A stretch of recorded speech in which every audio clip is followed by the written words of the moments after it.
How do you create team meetings that your staff actually want to attend? I know it's a real thing. Hi, I am Kayla. I am your host of the Profitable Salon Owner podcast, and on with me today is Jason Everett. 2 times in a month, man. Welcome back. Woo woo! It's like I belong here or something. It's so good. Just can't get enough. I know. It's all good. Good to be on today, Kayla. And I'm excited to talk about team meetings, man. This is a big subject that so many salon owners get tripped up on. And they're like, nobody wants to come to my meetings.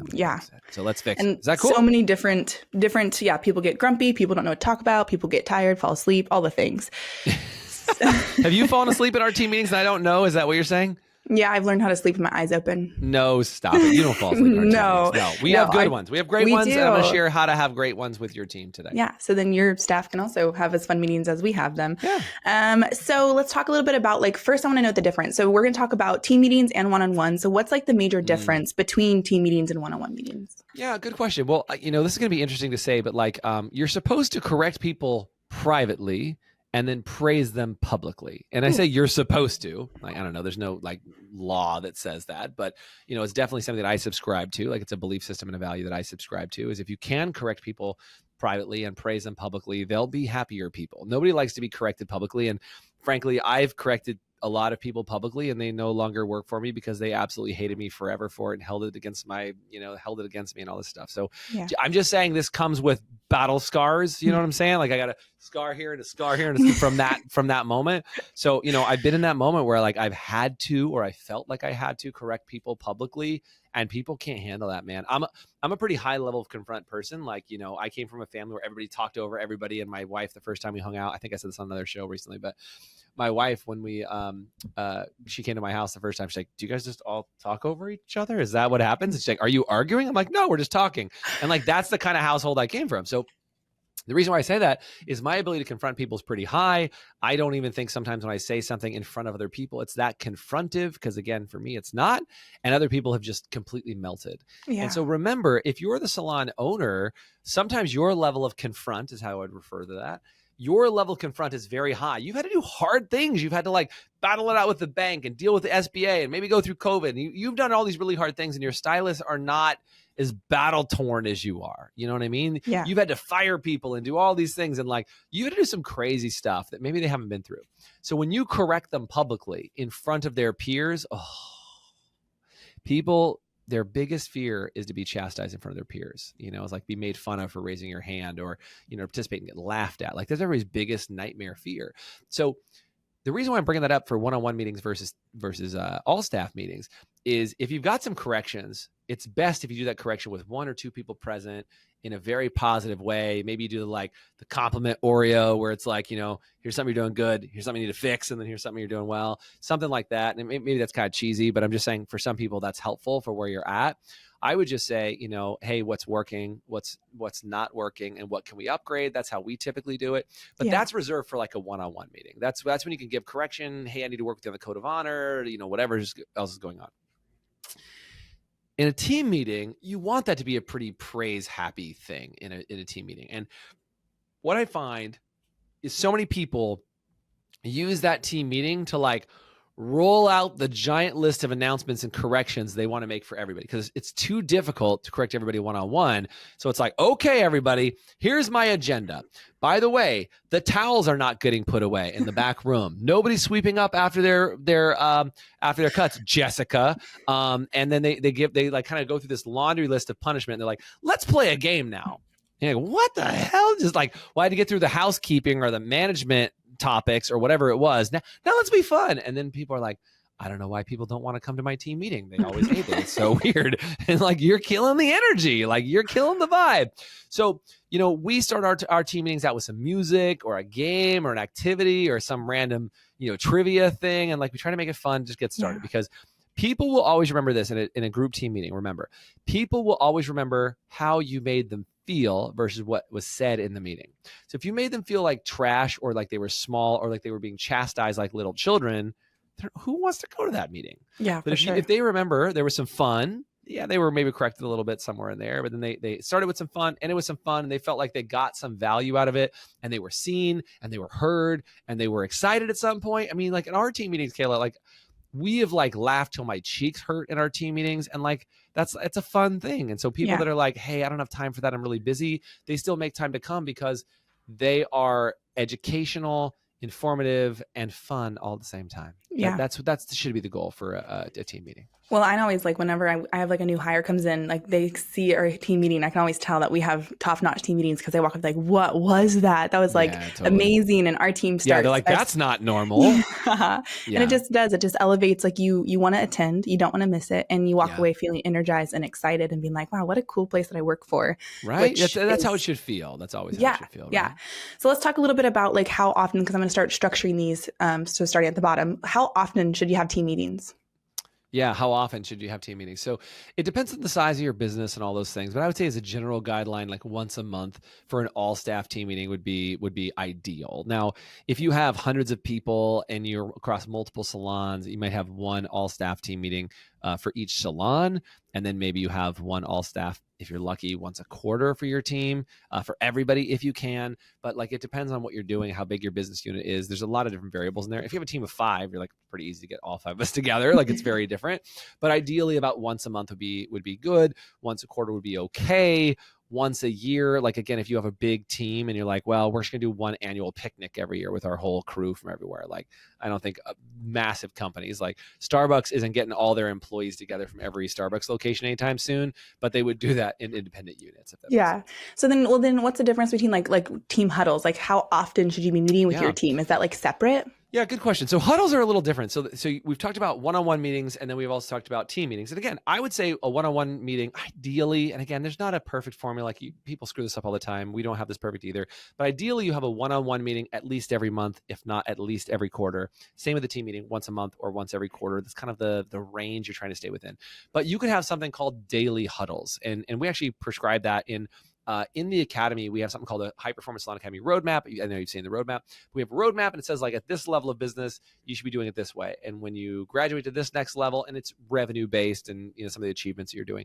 When you get here, this many staff and this much revenue, then you need to add this in. Then you go to this level and you add this in. And it's like a really, in a great way, it's a step-by-step formula, not cookie cutter, but it's designed to give you a pathway, right? It's like take this step, then take this step. And it's designed to chunk it all down into steps. One of those steps in there is how do you actually create team huddles at the beginning and end of every shift? Oh, wow. This is really interesting. I'm going to have 5 guests. I'm going to sell 5 individual products of retail, and I'm going to make sure I get 1 referral. So they state what they're going to get at the beginning of that huddle. And then they all go, great, let's rock and roll. And they all high five or whatever they need to do. And then they start their day. Then at the end of their shift, they go, well, how did I do today? Well, here's what I accomplished. I did this, this, and this. And if they didn't hit their goal, then they would say, tomorrow, what I'm going to do to make sure I hit my goal is I'm going to do X, Y, and Z. And so now what's happening is they're really conscious of what their intentions are.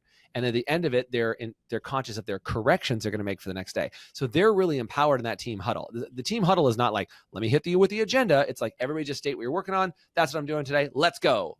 Think of it that way, right? Yeah, like a power talk. Yeah, like it's quick. And by the way, it's a stand-up meeting. It's not sit down in the back in the whining room or the broke room, that some people call it, right? It's like, it's not sit down and complain. It's like literally a quick stand-up meeting. It should last 3 to 5 minutes max, beginning of every shift, every time somebody comes in. So if you're split shifting and you have a morning crew and an afternoon crew, you might even do that meeting together when they split shift if you have the availability. Sometimes you can't just stop the salon midday. So they might just go in the back room, do a quick stand-up meeting, and then they're out.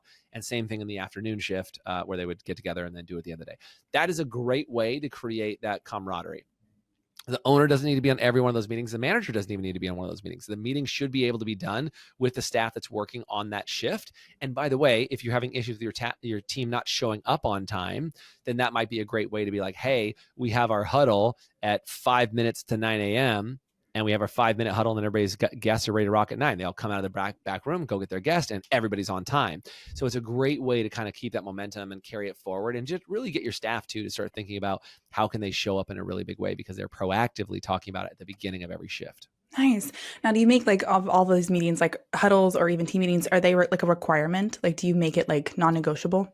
Yeah, good question. So you're asking kind of a loaded question. So the quick answer to your question is yes, is that should be a requirement of doing the job, because if the meeting is not if it's optional, if they can just come in and out whenever they want, then most people are going to opt out, and then you have to kind of bribe them. But here's like I said, you kind of open up a can of worms, which I think is worth talking about.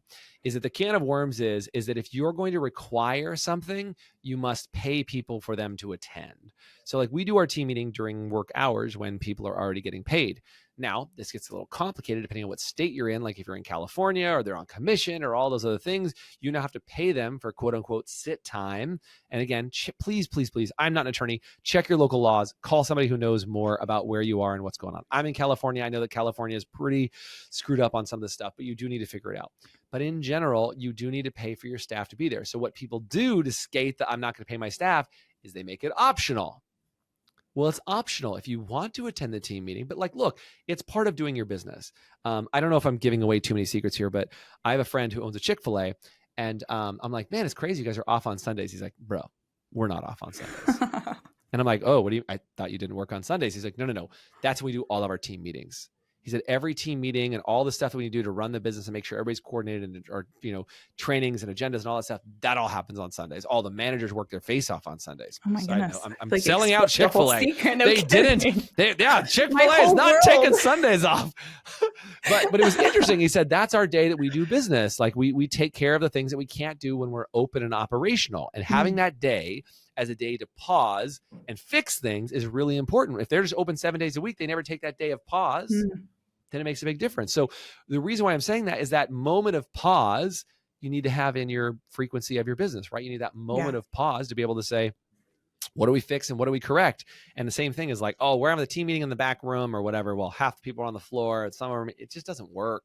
Or people will do things like they'll say in place of the team meeting, I'm just going to share a video inside of our Facebook group or our WhatsApp group where I just tell you what's going on. Well, that's an announcement. That's not a meeting. You know what I mean? Yeah. So a meeting is like two-way. Yeah. No, they're not going to watch it, or they're going to lie. They're going to watch the first 5 minutes. I mean, people are smart. Jump through. Yeah.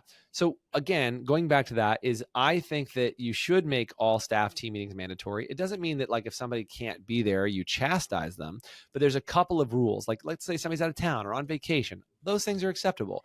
It shouldn't ever be more than one meeting in a row. They should have a valid reason for not being there. Like meaning that they had a pre-scheduled vacation or something like that.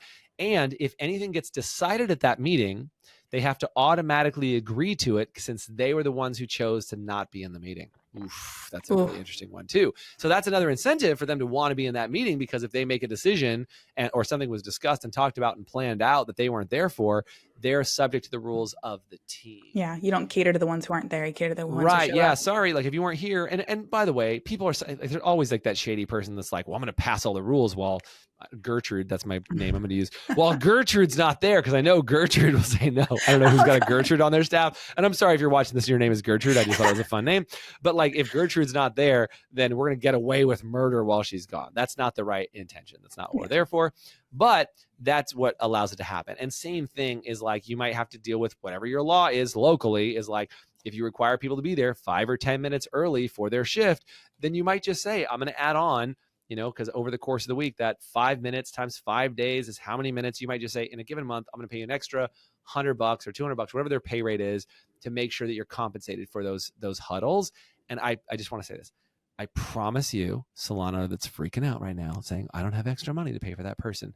The insane increase in productivity that will go up from those huddles will far and away exceed how much money you think you're spending to have them in that meeting. I promise. Promise. Ooh, huge. Thank you. That's super informative. We're going to take a commercial break. Sometimes I have knowledge. Sometimes. I know. Maybe if I'm real good, you'll have me back on the podcast. Maybe, if you're nice. If you have really good team meetings, and if I hear something else smart that you say, I'll have you back. Perfect. Thank you. Hopefully I should say something. On that note, we're going to take a commercial break. When we come back, we're going to continue talking about who should lead the team meeting and continue to talk about the structure and having world-class team meetings that your staff actually shows up for. So stick around. We'll be right back. Hey, HPSA listeners, let me ask you this. Are you tired of not knowing what your hair color is costing you on every appointment and watching it chew up your profit? Well, with Salon Scale, we take the guesswork out for you. Using a mobile app paired with a Bluetooth scale, Salon Scale will tell you exactly what your color is costing you on every bowl mix down to the gram. As you mix, SalonScale will also digitally store your formulas and track how much product is being used in real time, so you can manage your inventory, cover your expenses, and generate more profit in your salon. Use promo code HPSA10 to get 10% off an annual subscription. SalonScale, the new standard for mixing color. Welcome back to the Profitable Salon Owner Podcast. I am hanging out with Jason, talking about having world-class team meetings and talking about the so best. many juicy details. If you missed the first juicy. half, go listen to that because it was really good. So Jason, how much Yeah. like in planning team meetings, things like that, like how diverse should they, or like how much in advance should you plan them? Let's start there. Oh man, don't ask me about planning. Get my answers like 10 minutes before. Look, I am a last minute planner. I live for doing that. I've hired people who are better planners than me, so they plan out meetings well in advance instead of me. But here's what I would just say about planning out team meetings. You want to make sure, no matter what you do, that is relevant to what's happening now. Okay, so it's kind of a tricky way to say it, but if you plan out your team meetings like a month in advance, or like let's say you're a super planner. I don't know if you're a super planner or not, Kayla, but like if you're a super planner and you're like, I'm going to plan out January's meeting and February's meeting, I'm going to plan out a whole year's worth of meetings. I'm just going to do them. And here's the exercise I'm going to do and whatever. That might work, maybe. But what I would just say is I'm a big fan of like saying, like asking myself maybe a week before the meeting, like, what does my team need right now? What is it that in this moment, in this week, like, did we just come off of an event and everybody's crazy? Or like, are people in a good mood, bad mood? What happened in the world? Like, I want to know what's going on for them. And I want to get a good temperature read and a vibe of like what I think that they're in for. Like, do we need a boost of happiness? Do we need a compliment set up? Like, what do we need to do that I think would really help the team grow and succeed in this moment? And this might sound crazy, but like I adjust on the fly. Like, I mean, you've heard me because I get a section in our team meeting now where occasionally You don't even run them anymore. You just I get a little section where Jason gets to show up and say something. But like, I really do my best in that moment to just say what I think the team needs to hear. Yeah, for like, sure. And I'm not saying fluff them up with something, but I'm just being like, hey, I can kind of hear from the vibe of what's going on. This is kind of what you guys need to know about the state of the company and what's going on and what I think would be helpful for you guys to hear. And this last week, I was like, hey, we've all been taking a lot of bullets. Like, we've all been working our face off and having to pick up the slack and whatever. Like, that's because I kind of felt like that was the general vibe I was getting from the office, and people were cool, but like they needed to be acknowledged that, hey, I've been taking some punches and it hurt. Yeah. You know, so like that was what we did. So I think from a planning standpoint, I would say, a week or two out, I think is plenty of time to do it. If you kind of have a general guide,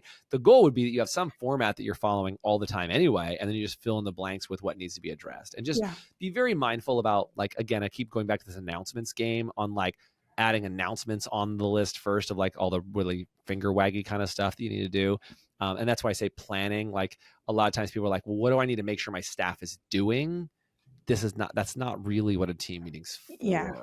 So like almost have like a lightly dust, like I know we have like a light dusted structure of like, hey, here's how it goes. And then you just kind of add in, so like here, so you can have and plan in advance, like here's how I want my team meetings to look like. And then you start to fill in as you get closer to like, okay, we need to address this and this. And by the way, another really important thing about planning a team meeting is you need to take into account how many people are there. If you have a team meeting of 5, that's a very different structure than you have a team meeting of 25. Like we teach something called the What I Feel Like Saying. And like, to be really honest, Kayla, we're outgrowing that size because we have too many people on our team now. So once you get above like 10, 15 people in a team meeting, what I feel like saying is like 15, 20 minutes of the meeting, and people want to talk forever. So it's important for people to be heard, but maybe the What I Feel Like Saying lives in their individual department meetings as opposed to in the larger meeting. So just remember, whether you're at a team of 10 or 5 or 10 or 25 or 50 or 100, there's different things you can do. I used to do some training for Massage Envy, and we'd have like 250 people together at an event. I can't do a What I Feel Like Saying, even though it's very helpful for a meeting. Can't do What I Feel Like Saying with 200 people. So what I would do is I'd say split up into groups of 10, and I want you all to go around and say what I feel like saying. What's the coolest thing you're working on right now? So they would all do their What I Feel Like Saying, and they would say their coolest thing. They all felt seen. They all felt heard. I would take a couple shares from the group, and then boom, now I'm running the team meeting for 200 people. And I think those are the things you have to realize, that when you're planning, you need to make adjustments based on who's there, what's going on, and what's there. So I know you asked the question of like how far out, but I think those are other things that are helpful to know. 100%. Yeah, that's a good, I love that. Now, I know we've talked, I know it probably depends on the size, but you had said earlier, like you don't have to be necessarily the one leading the meeting. Like how do you get out of leading it? Who do you put in place? Well, somebody needs to lead it. Let me be super clear. Like somebody needs to lead the meeting, but depending on what level of business you're at, and again, we talked earlier about our roadmap for salons, and depending on what size you are, I mean, if you're 5 people, you're probably leading the meeting. Like that's it. And I say 5, could be 10. Like really, you're probably leading the meeting to your first, all the way through your first 10 to 20 people. You're probably in charge of the meeting. And by the way, when I say you're in charge, I mean you're the one predominantly orchestrating it, not doing all the talking. Nice. So there's a difference of like running the meeting versus talking in the meeting. Yeah. So for example, we recently peeled out where like, different department heads will talk about things like, hey, let the front desk talk about what's going on there. Let the massage therapy department talk, let the stylist talk, let the nail techs talk, like let the managers talk. Like, how do you give everybody their own little show, if you will, in the middle of it where they're like, cause it should be like everybody reporting into everybody else as opposed to the owner just coming in and telling everybody. So a good meeting is where everybody is talking, giving information and sharing with each other, not everybody sitting down quietly and listening.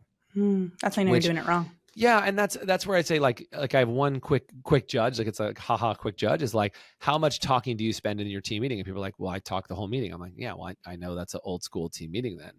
And so what I want to find out, and like I said, for me, I barely talk during our team meetings. And again, it's also even more important that the management team or operations, that they maybe even don't talk very much, but each department is talking or each employee is talking. Because when you know how it goes, Kayla, like when our team that's like brand new staff gets a little bit of time on the mic, if you will, and they get to, hold the koosh ball and like talk for a second. We don't do koosh balls, we do digital Zoom, but I was saying like, that's the idea, right? The premise is they get the talking stick or the koosh ball or whatever it is.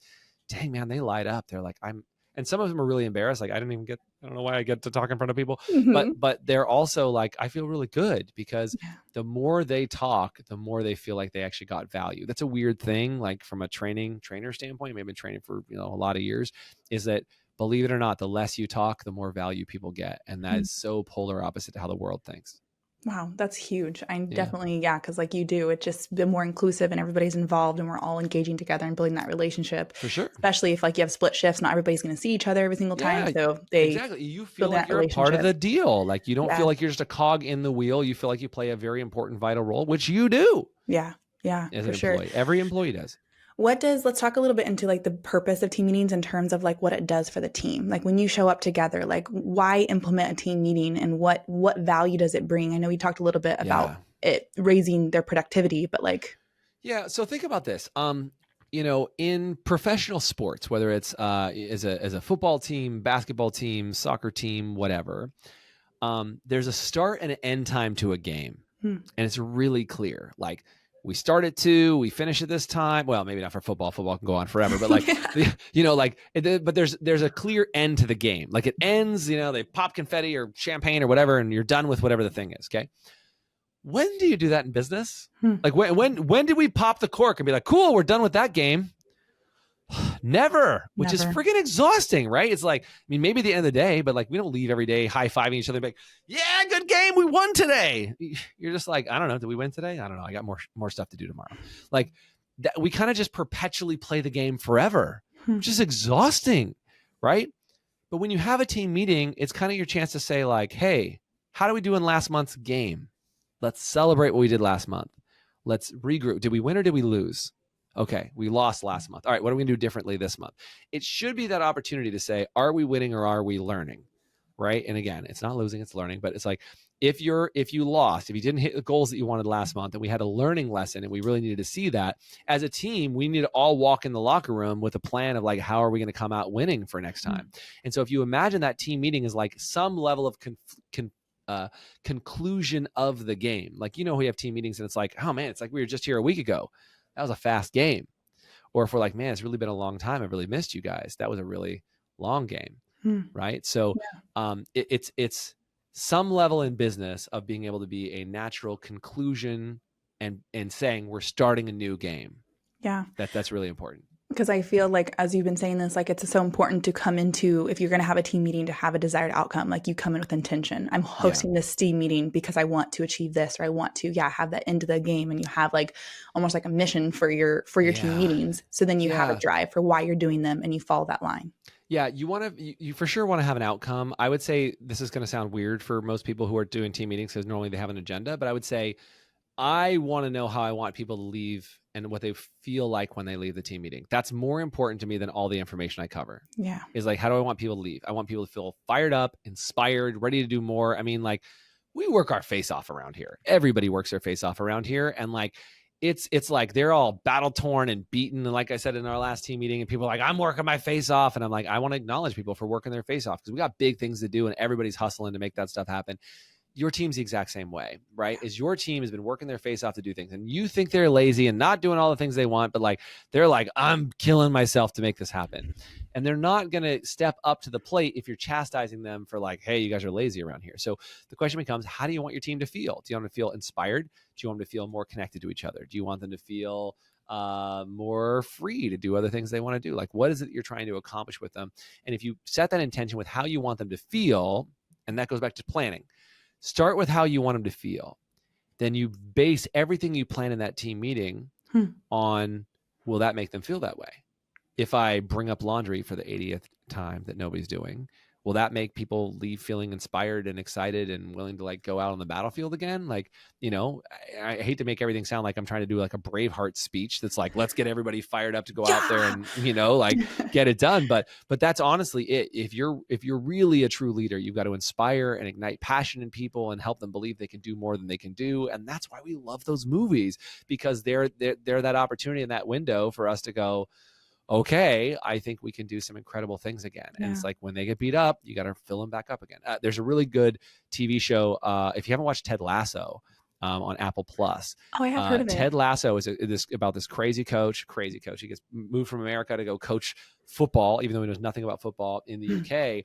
And he does a lot of really interesting inspirational speeches. And like, it's a really great show from a leadership perspective that just shows you like, how do you like find everybody's individual thing that they need and give it to them. It's just really powerful. So from a leadership perspective, I thought it was a great show. There's a bunch of weird quirks in it, and they say the F word more times than I ever do, but it's very entertaining. I would highly recommend you go watch it because it shows when they're in the locker room, what are the things that they say? How does he build people back up? And what are his own struggles with trying to maintain that position as a leader, but then having your own problems you have to deal with at home because he has panic attacks and anxiety and all this stuff. So anyway, it's a good show. I highly recommend it. Yeah. I also love our team meetings because it also, when we come together, I mean, we do ours once a month. When we come together, it feels like you're sitting there with all your team members and everyone's talking about what they did and they've accomplished and all that stuff. And you feel a part of something bigger. It's like that one time to come together and be like, oh, we're doing something. Oh, we do some cool stuff. Yeah. Yeah. On that note, we do something in our team meetings called shout outs. As you know, we'll do shout outs. And that's like, I think it's everybody's favorite part. And everybody's shouting out their team is like, man, you've really crushed it today. Like, that's my favorite thing that we do is when people are just giving each other shout outs. And like, we have to like stop it. We're like, okay, everybody stop the shout outs because people are like, no, I wanted to say this person crushed it. And like, if you're not doing that, set a timer on it.